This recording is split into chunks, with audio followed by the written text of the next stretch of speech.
kita mau mulai musim hujan ini biasanya banyak jalan-jalan yang rusak, yang berlubang, aspalnya mengelupas, banyak kubangan dan lain sebagainya. Dan memang di aturan undang-undang kita di Indonesia ini memang betul Mbak Sela bahwa kita sebagai masyarakat bisa mengajukan keberatan atau gugatan pada penyelenggara pemerintahan tentunya ya. Ini dengan dasar bahwa telah diatur di Undang-Undang Nomor 22 Tahun 2009. Itu ada beberapa pasal yang nanti mungkin bisa kita bahas. Jadi kalau untuk dasarnya yaitu yang tadi disebutkan itu adalah Undang-Undang Nomor 22 Tahun 2009 tentang lalu lintas dan angkutan jalan, biasanya kalau disebut disingkat LLAJ. Nah itu untuk pasal 1 itu kan berbunyi sebagai berikut. Penyelenggara jalan wajib segera dan patut untuk memperbaiki jalan yang rusak yang dapat mengakibatkan kecelakaan lalu lintas. Itu untuk di pasal 24 ayat 1. Yang ayat 2-nya menyebutkan bahwa dalam hal belum dapat dilakukan perbaikan jalan yang rusak sebagaimana dimaksud pada ayat 1, penyelenggara jalan wajib memberi tanda atau rambu pada jalan yang rusak tersebut untuk mencegah terjadinya kecelakaan lalu lintas. Seperti itu Mbak Sila. Baik, berarti benar yang saya katakan sesuai dengan pasal 24 ayat 1 begitu ya Mas Andika ya? Betul, berarti memang sudah diatur. Baik, berarti untuk ini kan ada frasanya memperbaiki sesegera mungkin nih Mas. Berarti jangka waktunya berapa, kalau secara umum itu berapa lama sih Mas yang dimaksud sesegera mungkin begitu? Kalau untuk di undang-undang memang belum dijelaskan secara detail untuk waktunya ya Mbak Sila. Tapi yang dimaksud di sini kan ada apa ya namanya secepatnya itu kan berarti kalau kita melihat jalan yang rusak itu seharusnya sebelum ada korban, karena di pasal-pasal selanjutnya itu ada aturan juga tentang mengatur tentang pidananya. Jadi sesegera mungkin itu seharusnya secepatnya sebelum ada korban. Jadi Baik. Berarti untuk mengajukan gugatan ini sesuai dengan pasal 24 ini masuknya ranah apa nih Mas Andika? Apakah ranah pidana atau perdata?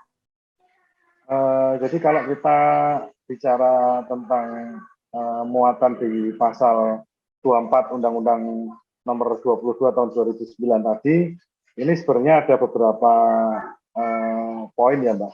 Jadi kalau untuk dari pidananya itu kan masuk delik aduan ya. Jadi karena dapat dituntut apabila ada keluhan atau pengaduan dari orang yang dirugikan. Jadi pasal ini akan berlaku setelah ada orang yang dirugikan tentang jalan yang rusak seperti itu. Terus kalau untuk dan di pidananya di situ kan ada apa namanya di pasal selanjutnya itu di pasal 273 itu kan mengatur juga tentang ganti rugi dan lain sebagainya. Itu kalau di pidananya. Kalau di perdata itu mungkin kita bisa ajukan gugatan juga bahwa korban dalam hal ini masyarakat apabila melewati jalan yang rusak itu akan tentunya ada kerugian seperti mobilnya juga rusak atau kendaraan motornya rusak seperti itu. Kira-kira seperti itu Mbak Jela. Baik. Berarti bisa masuk dalam ranah pidana, tapi juga bisa masuk ranah perdata, begitu ya, Mas? Iya, iya betul. Ini kan kalau misalnya ranah perdata itu kan, kalau saya tidak salah, itu kan ada dua ya, wan prestasi sama perbuatan melawan hukum, begitu. Apakah dari, misalnya dari pasal 24 ini, misalnya dari pihak penyelenggara jalan atau mungkin pemerintah, tidak segera memperbaiki jalan yang rusak, ini bisa dikatakan perbuatan melawan hukum nih, Mas? Ya betul, nanti gugatannya kan masuknya di perbuatan melawan hukum Mbak Zia. Oh, baik. Untuk ranah pidana nih Mas, tadi mungkin kita ke ranah pidana dulu. Untuk ranah pidana itu berarti nanti jatuhnya penyelenggara jalannya atau pemerintah akan mendapatkan sanksi begitu atau bagaimana? Ya kalau untuk kita bicara masalah pidana di pasal tersebut, di situ kan dijelaskan beberapa poin ya. Jadi di pasal 273 Undang-Undang Nomor 22 Tahun 2009 itu dijelaskan bahwa setiap penyelenggara jalan yang tidak dengan segera dan patut memperbaiki jalan yang rusak, yang mengakibatkan kecelakaan lalu lintas, itu nantinya kan akan dikenai hukuman seperti itu. Jadi kalau untuk kendaraan yang kerusakan ringan ataupun menimbulkan korban yang ringan, itu ada ancaman penjaranya paling lama 6 bulan, Mbak. Dan dendanya paling banyak 12 juta. Terus untuk yang mengakibatkan luka berat itu beda lagi untuk denda dan pidana penjaranya. Kalau untuk yang berat ini 1 tahun dan dendanya itu 24 juta. Seperti itu yang diatur di undang-undang.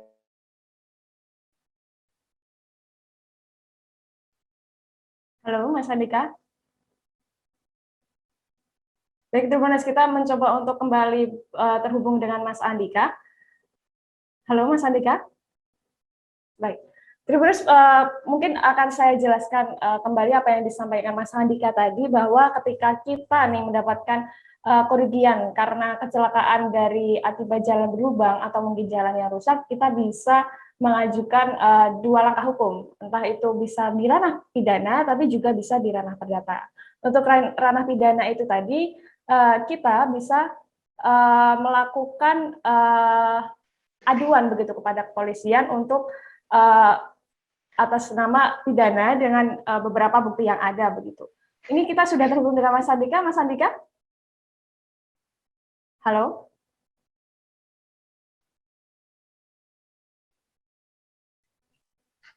Baik.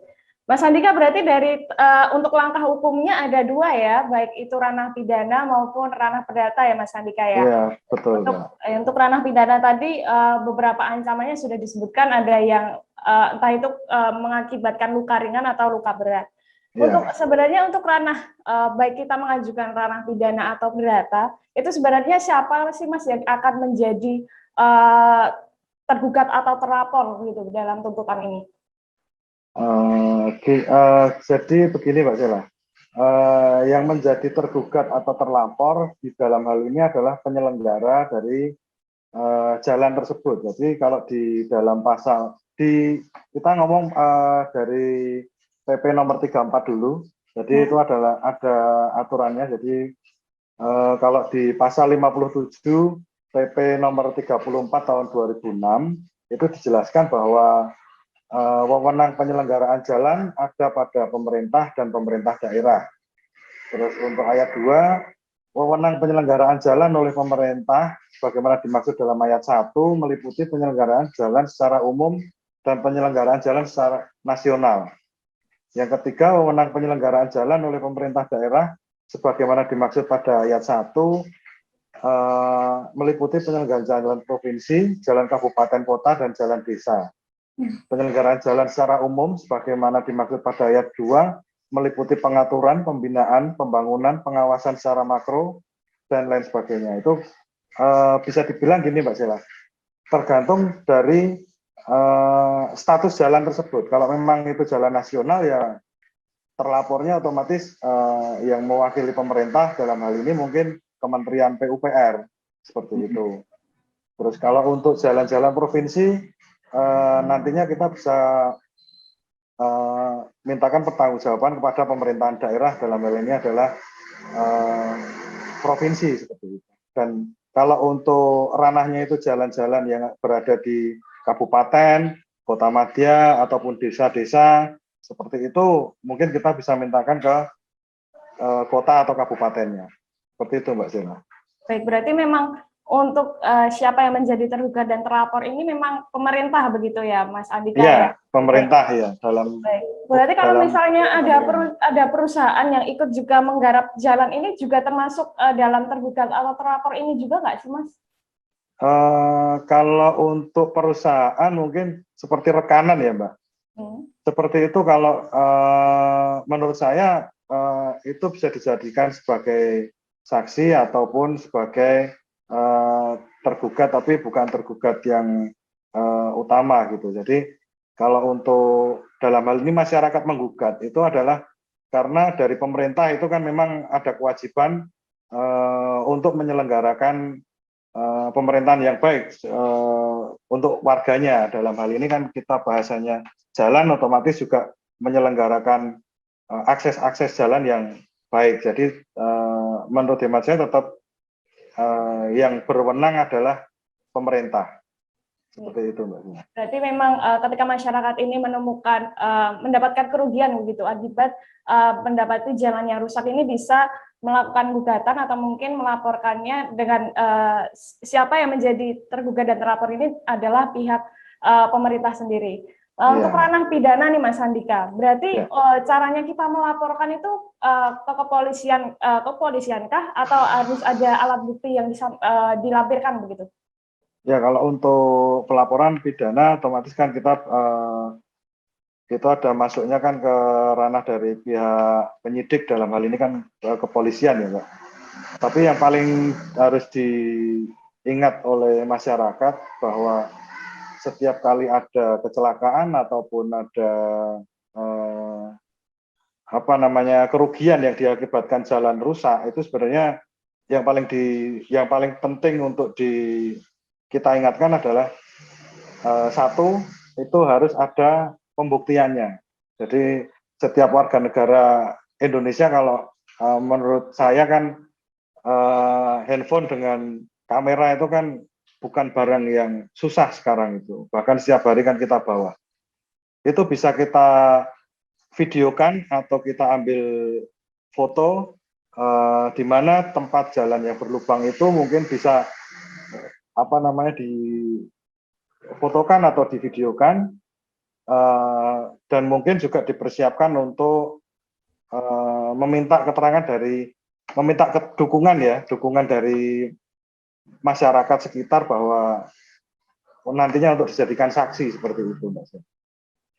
Baik, berarti ada dua alat bukti yang bisa dilampirkan begitu ya Mas Andika ya, baik itu foto atau video yang diambil untuk kondisi jalannya dan juga keterangan saksi dari masyarakat sekitar begitu ya Mas Andika ya. Oke, ini kalau misalnya untuk kita mendapati ada jalan yang rusak lalu kita juga terluka begitu Mas Andika, apakah kita perlu ke rumah sakit dan keterangan dari rumah sakit ini bisa dijadikan bukti juga untuk laporan ke polisi gitu? Bisa, itu salah satu juga Mbak. Jadi kalau mungkin kita bahas lebih detail, tentunya kalau kecelakaan mengakibatkan kerugian pada sakit katakanlah dan lain sebagainya, menderita luka dan lain sebagainya, itu juga harus dibuktikan dengan visum seperti itu. Mungkin bisa ke rumah sakit terdekat untuk bisa memintakan visum seperti itu, Mbak. Baik, berarti itu juga bisa menjadi bukti tambahan juga ya Mas Andika ya? Iya. Itu kalau visum itu berarti apakah harus melalui kepolisian atau kita secara sendiri begitu ke rumah sakit juga bisa? Bisa Mbak, jadi untuk visum itu kan kita bisa ke rumah sakit, kita mintakan bahwa tadi terjadi kecelakaan seperti ini dan saya minta untuk divisum seperti itu. Baik, itu kan tadi untuk ranah pidana ya Mas ya. Kalau misalnya ke ranah perdata nih, kita mau mengajukan gugatan perbuatan melawan hukum nih Mas Andika. Berarti untuk kita harus melampirkan berkas apa nih Mas untuk gugatannya? Jadi kalau untuk gugatan perdata ya sama, bahwa tadi kan kita membutuhkan dua alat dua alat bukti tadi ya Mbak, termasuk saksi, keterangan saksi, dan foto mungkin juga dipersiapkan juga. Tadi Mbak Sela mempertanyakan masalah visum, itu juga bisa dilampirkan, bahkan untuk biaya perawatan dan lain sebagainya, karena kita kalau kita bicara perdata, pastinya kan ada kerugian yang dialami oleh si masyarakat ini sebagai penggugat kan gitu. Itu pun juga bisa dilampirkan bahwa ada bukti-bukti kerusakan yang mungkin dari bengkel atau dari tempat perbaikan seperti itu, seperti nota-nota atau barang itu bisa dilampirkan sebagai alat bukti, Mbak Sena. Baik. Terima kasih sudah nonton. Jangan lupa like, subscribe, dan share ya.